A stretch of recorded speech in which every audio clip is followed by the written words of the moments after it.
Ramazan, Ramazan, Ramazan ya Habib. Bismillahirrahmanirrahim. Elhamdülillah ve salatu ve selamu ala Resulillah emma ba'd. Assalamu alaikum ve rahmetullahi ve berekatuhu. Hürmetlik ustazlar ve qarindoshlar, Ramazandaki Kundilik So'g'at namli programımızın 25. bölümü özünün general bo'lishini xiyol qilmagan askar u xomush askardir. Allah subhanahu ve taala Kur'an-ı Kerim'de şundaq deydi. Euzu billahi mineşşeytanirracim. Ya eyyuhellezine amenuttaqullaha hakka tuqatih ve la temutunna illa ve entum muslimun. Ayetning qisqacha tarjimasi: Ey mu'minlar, Allohga loyiq ravishda taqvodorlik qilinglar. Faqat musulmonlik holatinglar bilan vafot bo'linglar. Ali İmran suresi 102. ayet. Ey Allah'a ve Allah'ın Resulü'ne işengen, körsətmizke əməl qılğan müminlər, Allah Taala'nın buyruğuna itaat qilish, asilik qılmaslik, nimetlerine şükür etiş, tuzkorluk qılmaslik, zikir qilib, əslab turuş, unutmaslik bilen Allah Taala'dan haqiqi qorqunlar. Sizler Müslüman halatda Allah Taala'ga uçuruş üçün ahirki hayatınlargacha İslamni çiң tutuşni davamlaştırыңlar. Allah Taala'dan bizning ahirki tuganchimizni yaxshi qilib berishni so'raymiz. Osman ibn Affan radhiyallohu anhudan bayon qilingan hadisda Payg'ambar akram sallallohu alayhi va sallam mundaq deydi: Kimki xuftan namozini jamoat bilan ado qilsa, u kishi go'yoki kechining 20da qiyomda turgandek bo'ladi.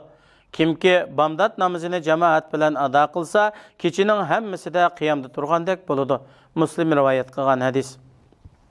Hikoya.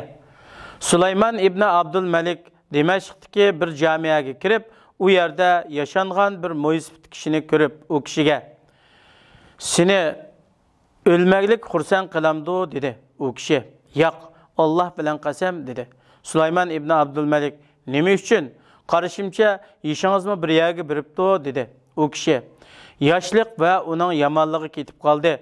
Yashanganlik va uning yaxshiligi keldi. O'ltirsam Allohni zikr qilaman. O'rnimdan tursam Allah Taala'ni maqtayman. Men bu ikki holatning men uchun davom qilishni yaxshi ko'raman" debdi. Hikmat. O'zining general bo'lishini xiyol qilmagan askar u xomush askardir. Duo. Parvardigorim, sening menga va ota-onamga bergan ne'matlaringga shukr qilishni va sen rozi bo'ladigan yaxshi ishni qilishimni menga ilhom qilgin. Men uchun mening avlodimni tuzigin. Yani mening avlodimni yaxshi odamlardan qilgin. Men haqiqatan sana barliq gunohlardan tavba qildim. Men haqiqatan musulmonlardanman. Fikr. Sizga amal qilishni vojib qiladigan ilm bo'lsa, hikmat deyiladi. Sizning o'rgangan ilmingizga qandoq amal qiladiganligingiz mahorat deyiladi. Sizning qilishingiz talab qilingan amal bo'lsa, fazilat va shijoat deyiladi. Ey Allah, bizga amal qiladigan ilm, halal rizq, qabul bo'ladigan amal va barliq kasallikdan shifo ato qilg'ayla. Vassalamu alaykum va rahmatullohi va barakatuh. Ramazan, Ramazan.